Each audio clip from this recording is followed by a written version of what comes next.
कुछ लोकल घूमने के बाद हमने रुख किया अपना लोकल ट्रेन की तरफ। लोअर परेल स्टेशन से लोकल ट्रेनों को आता जाता देखा और इसमें सफ़र किया।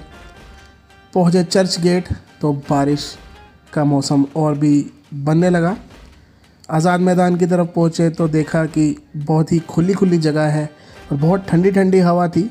टूरिस्ट काफ़ी कम थे बट लोकल्स का आना जाना था बेसिकली, जो वहाँ पर काम करते हैं।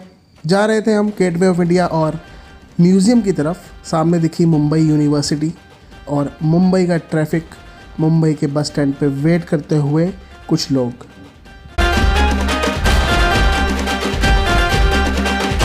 तो चर्च गेट लोकल स्टेशन से आप जब जाएंगे गेटवे ऑफ इंडिया की तरफ, आपको बीच में दिखेगा छत्रपति शिवाजी म्यूज़ियम, जहाँ पे आपको एक बुद्ध की मूर्ति दिखेगी। म्यूज़ियम में एंट्री है 150 रुपये पर पर्सन और यहाँ पे इंडिया से जुड़ी बहुत ऐतिहासिक बातें हैं। कैसे हड़प्पन सिविलाइजेशन में चीज़ें होती थी, आर्किटेक्ट होता था और पुराने जो हमारे माइथोलॉजीज़ हैं या भगवान हैं या देवता हैं, उन सब के बारे में एक डेफिनेशन थी। बहुत अच्छी जगह थी, आप यहाँ जा सकते हैं अगर आपको टाइम पास करना है। और अगर बाहर बारिश है तो डेफिनेटली यहाँ जाए, यहाँ पे आपका अच्छा टाइम पास हो जाएगा। 150 रुपये में वर्थ जगह है। फुल ऑन एसी है, वॉशरूम्स है और थोड़ी बहुत हिस्ट्री में इंटरेस्ट है तो आपको यहाँ पे बहुत मज़ा आएगा।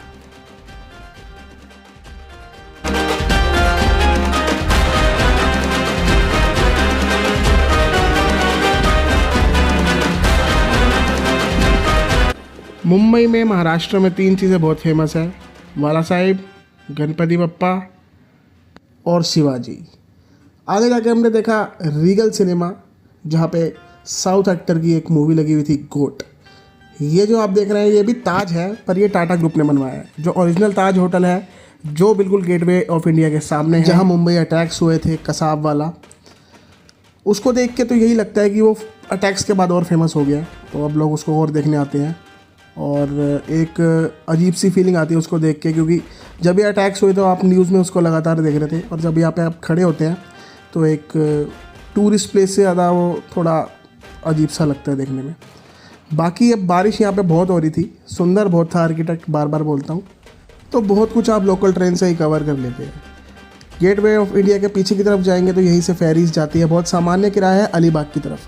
अलीबाग एक आइलैंड जैसा है जहाँ पे आप इन फेरीज़ के द्वारा जाकर एक स्टे कर सकते हैं और वापस भी आ सकते हैं। तो जो मेन मुंबई है सारी इस लोकल ट्रेन से कवर हो जाती है। बेसिकली आप अगर अंधेरी से चर्च गेट तक आएंगे तो उसी में मुंबई के सारे पार्ट्स कवर हो जाएंगे। रात का कुछ नज़ारा ऐसा था, ये लोग सब अपने घर जा रहे थे लोकल से, तो आप लगा लीजिए कि एक डब्बे में 200 लोग चढ़ते होंगे और ट्रेन ड्रॉप भी कर देते होंगे। जिसकी लास्ट ट्रेन होती होगी उसको चढ़ना होता होगा, वो अपने घर कैसे पहुंचता होगा। कल यहाँ गणपति का त्यौहार भी है तो लोगों की छुट्टियाँ थी और बहुत सारे हैप्पी फेसेस थे, क्योंकि एक तो छुट्टी मिल रही थी, ऊपर से गणपति बापा का यहाँ पे एक विशेष स्थान है, तो बहुत ज़्यादा लोग उनसे जुड़े हुए हैं। जैसे दिल्ली में तो बहुत डाइवर्सिटी है, तो कोई एक भगवान, एक कल्चर, एक है ही नहीं, बट वहाँ पे लोगों का फोकस जो प्राइम है वो काम पर, गणपति जी पर, शिवाजी पर और अपनी मराठी पर है। सो ये कल्चर काफ़ी अच्छा लगा मुझे। और लोकल ट्रेन को भाई इस समय मेरे साथ बैग होता तो मैं तो इस ट्रेन में चढ़ ही ना पाता, तो इसलिए हमने तो दूर से देखना ही भला समझा। और मैं तो अपना अब रूम देखना था, पहले दिन में दूर भी नहीं जा सकता था, रिसर्च करने का टाइम नहीं था क्योंकि रात हो चुकी थी। तो मैं दादर ईस्ट के आसपास ही घूमता रहा और मुझे अब ये था कि भाई रात काटने के लिए रूम चाहिए, और मार्केट में घूमा और फाइनली मुझे रूम मिला। आज रात होटल में रुक रहे हैं और बड़ा ही कॉम्पैक्ट सा छोटा सा रूम है और सिंगल पर्सन, टीवी है, एसी है। ऐसे होते हैं भाई मुंबई के रूम कि मतलब हाथ भी लग सकता है इसमें, टी शर्ट देख के उतारनी पड़ेगी। और क्योंकि बारिश आ रही है तो कपड़े भाई ऐसे ही सुखाने पड़ेंगे, कोई बैल्कनी वगैरह कुछ नहीं है भाई, ठीक है। और कितना टैरिफ होगा इसका वो मैं यहाँ पे लिख दूंगा, आप देख लेना। दादर ईस्ट में रुका हुआ मैं, देखते हैं आज की रात कैसे जाती है भाई, ऑल द बेस्ट। और फिलहाल जा रहा हूँ मैं नीचे, पानी वानी ले आऊँ, उसके बाद खाना खा के चलो फिर मिलते हैं आपसे। गणपति विसर्जन नहीं, गणपति पूजा है तो, और सब अपने एरिया में उन्हें सजाते हैं और उनके दर्शन करने आते हैं। देखते हैं कल का दिन कैसा जाता है और क्या भीड़ का अनुमान रहता है। वैसे तो यहाँ 10 दिन की छुट्टियां पड़ जाती है बच्चों की और शायद ऑफिस में भी पड़ती हो, सो बेटर ही होगा।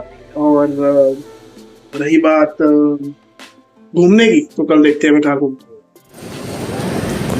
दादर ईस्ट का मार्केट जस्ट बिफोर गणपति जी's आरंभ, वेरी लाइवली, सब कुछ है यहाँ पे, भीड़ बहुत है भाई।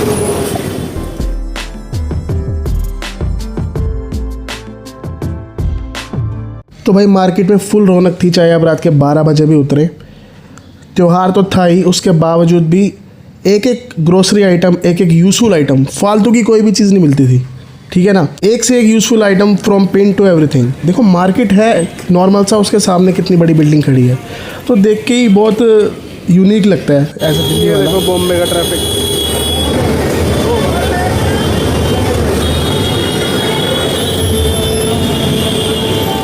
So sleepless night in Bombay, and what I'm thinking that कल करते हैं लोकल की सवारी।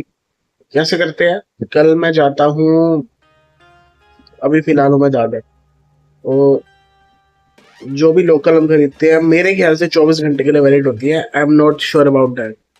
अगर 24 घंटे के लिए वैलिड होती है या कुछ घंटों के लिए वैलिड होती है, तो मैं यहाँ से लूँगा Vile Parle. Vile Parle is close to Juhu beach, वो तो हम कर ही लेंगे। उसके आगे पड़ जाएगा अंधेरी। अंधेरी अभी हम नहीं जा रहे। और अंधेरी उसका अगला ही स्टेशन है, तो कोई दिक्कत नहीं है। अगर मैं अंधेरी की भी ले लेता हूँ टिकट, तब भी क्या प्रॉब्लम है ना। So what I am thinking कि मैं विले पार्ले या अंधेरी की टिकट ले लूँ, और सबसे पहले बांद्रा उतर जाऊँ, बांद्रा घूमूँ, फिर बांद्रा घूम के वापस आऊँ अगर वैलिडिटी टिकट की बचती है तो, क्योंकि मैंने मुंबई वालों से ही सुना है।